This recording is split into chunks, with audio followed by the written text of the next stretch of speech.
it right. My husband, he won't even let me say his last name. Because I just don't have that nasal R sound.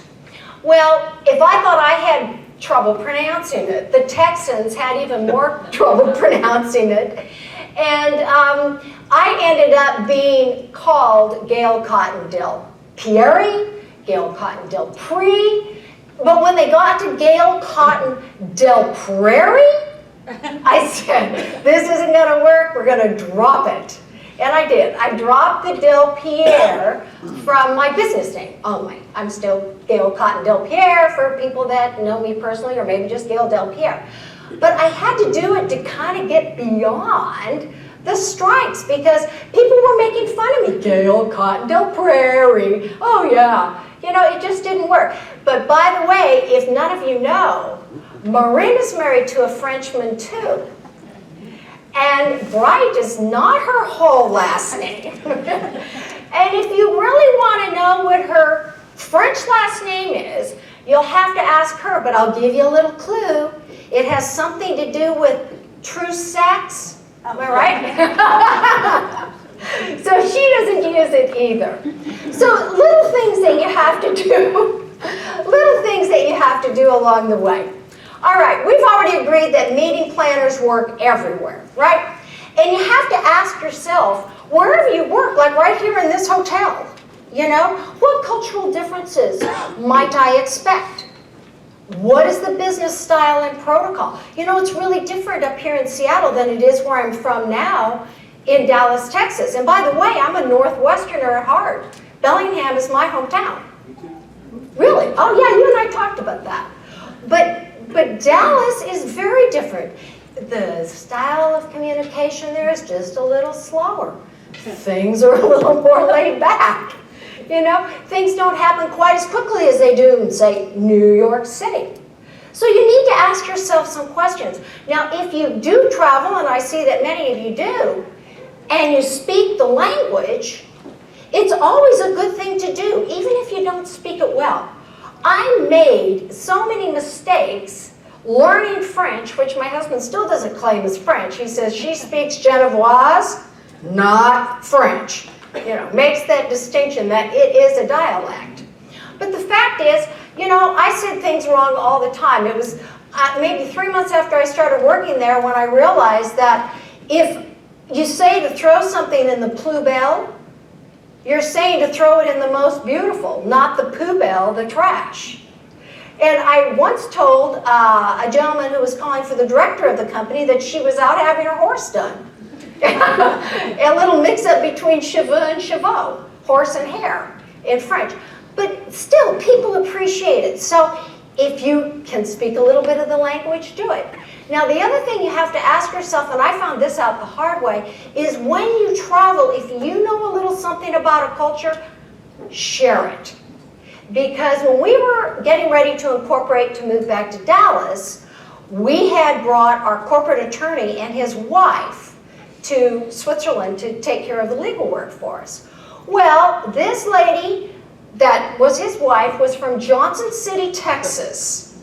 She looked a little like Lucille Ball, and she acted a little like her too.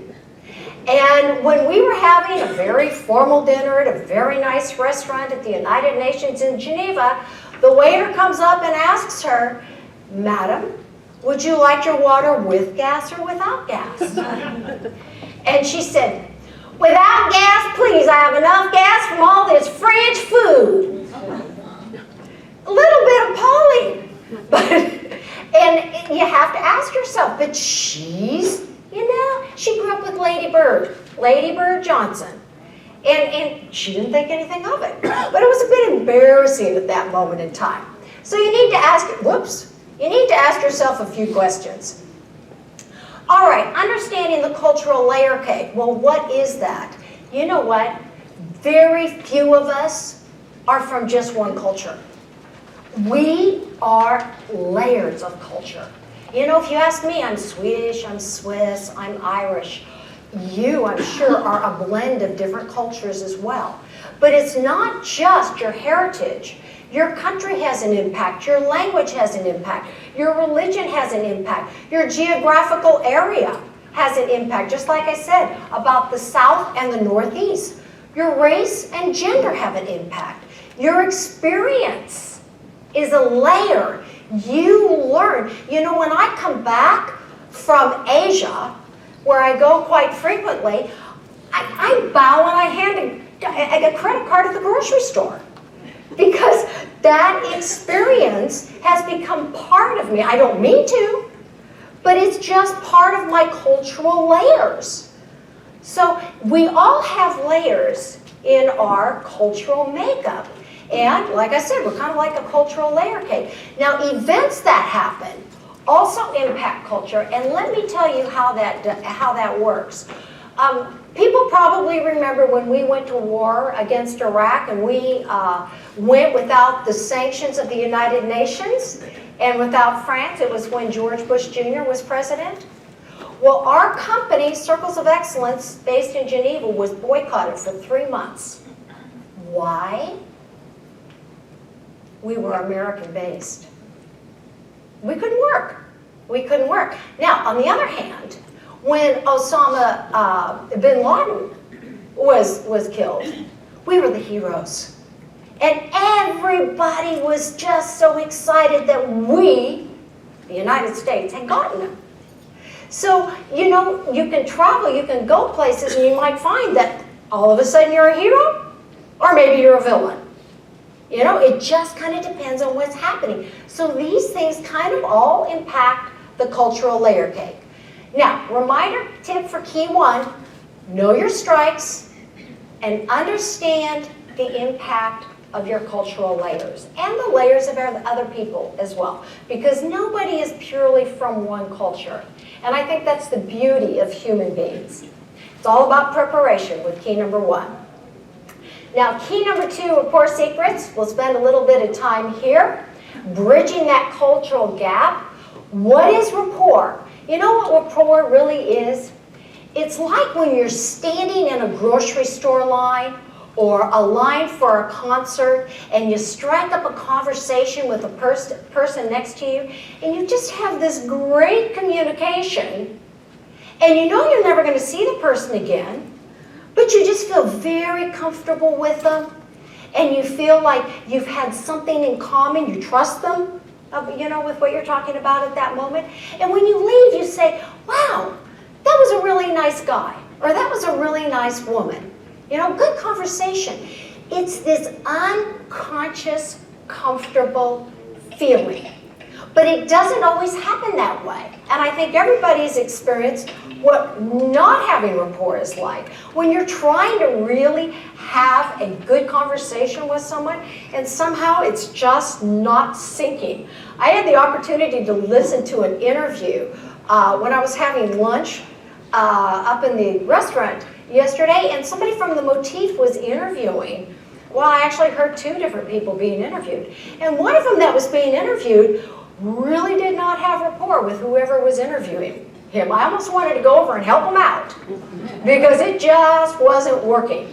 But you know when you have it and you know when you don't.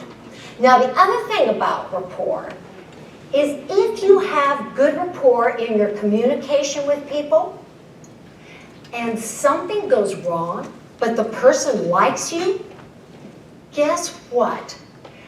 They're more than likely going to excuse whatever went wrong to the circumstances or the situation that may have caused it. But if something goes wrong and the person that it goes wrong with doesn't like you, they're not going to excuse it because of the situation or the circumstances. They are going to blame you. Would people agree with that? Had that experience? Absolutely. Now, how do you develop cultural rapport? Well, sometimes you need to adapt your style. Now, I don't know how many people here saw this because this was in the Dallas Morning News, but this is President George Bush Jr. walking hand in hand merrily through the Bluebonnets at the Crawford Ranch with the Saudi Crown Prince Abdullah. Now let me ask you a question. How many people think that President Bush was comfortable doing that? With all those photographers watching him stroll along hand in hand? Not. How many people think that this was President Bush's idea? Not. But here's the thing. He had been to the palace, Saudi Arabia many times. The families are close friends. When he's with the Saudi princess, he holds hands with them. And if they had come to visit him here, and especially gone to his home to spend time at the Crawford Ranch, and he had not held hands with the prince, the message he would have been sending to the prince is, we do not have as close of a relationship as we did before. He'd be sending the message that maybe something had happened. He had no choice. So sometimes you need to adapt your style and go a little beyond your comfort zone. How far? It depends on you and what you're comfortable with and who you're communicating with. Because each of us have different comfort zones. But for the most part with different cultures, sometimes you need to adapt a bit. Now, bridging the cultural gap. We're going to talk just a moment about cultural science. Nobody really knows this because I don't talk about it, but my background is in neuroscience. And neuroscience is the foundation of cultural science. So I'm going to give you a little bit of information that I think totally simplifies the cross-cultural process.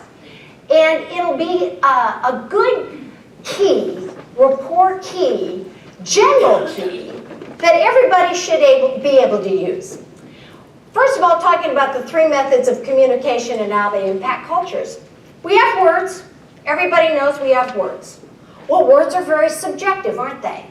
They don't always mean what you think they're going to mean, and they vary with different cultures. Now, let's just take the word tree for a moment. If I was talking about a tree, and I was asked Mr. Joe Keeps, who actually referred me for this event, and whom I've never met but talked to many times, which is kind of cool. Joe, if we were talking about trees, what tree might you have in mind? A tree in my backyard. Which is? It's a pine tree. A pine tree. Okay. Is it Jura? I told you I was going to call on you, didn't I? If you and I were talking about trees, and I know she's from Austin, what tree might come to mind to you? Cedar. A cedar. A cedar tree. One more. How about, well, anybody. Lady over here, maybe with the pretty pink necklace, the pink top and the necklace. Yeah. I'm from Western Washington, so it would always be fir tree. It would be a fir tree. Okay, so we have kind of a variety of pine, cedar, and fir. Now, those trees had something in common. But what if we were talking about trees and you were thinking pine, cedar, or fir, and somebody else was thinking oak, or papaya, or, bonsai, And we're talking about trees, and he's thinking pine, and I'm thinking bonsai. We're going to have a little bit of a problem addressing that tree, aren't we? Yeah. So you have to think about the words, and sometimes you have to define more clearly what you mean by a word because they are so subjective. Now, the other method with which we have to communicate is our tonality. I can talk very, very high, very, very low, not so low really, but low. I can talk very, very fast, and I can talk very, very slow, loud, soft. And then we have our nuances, our inflection. I really need you to do this. I really need you to do this. All right? It adds color and meaning to the words. Now, our body language, our facial expressions, our gestures, our mannerisms, and our social business etiquette. Different cultures use body language differently. Can anybody think of a culture that tends to have a lot of body language? You guys are pretty smart. Yeah, they do. They have a lot of body language. Can anybody tell me a culture that tends to have less body language? You guys are really, you've been reading your notes, haven't you? You've been reading through that handout. Yeah, the Germans tend to have a lot less body language. Many of the Asian cultures have less body language. There's more soft-spoken. The Italians speak louder. You know, we're going to talk a little bit about how that happens. Now, the value of these things, I'll bet everybody has seen this chart. And they say, 7% words, get out of here. 38% body or tonality and 55 body language. No way. Well, let me tell you this. If I were standing up here making a presentation to this group like this, and this is how I was going through everything that I was going to be talking to you about my passionate subject on culture, would you be interested? No. And it has to do with a combination of things, but even if I were talking great with a lot of, you know, enthusiasm and everything else, and my body language was like this, you'd be saying, what is wrong with her?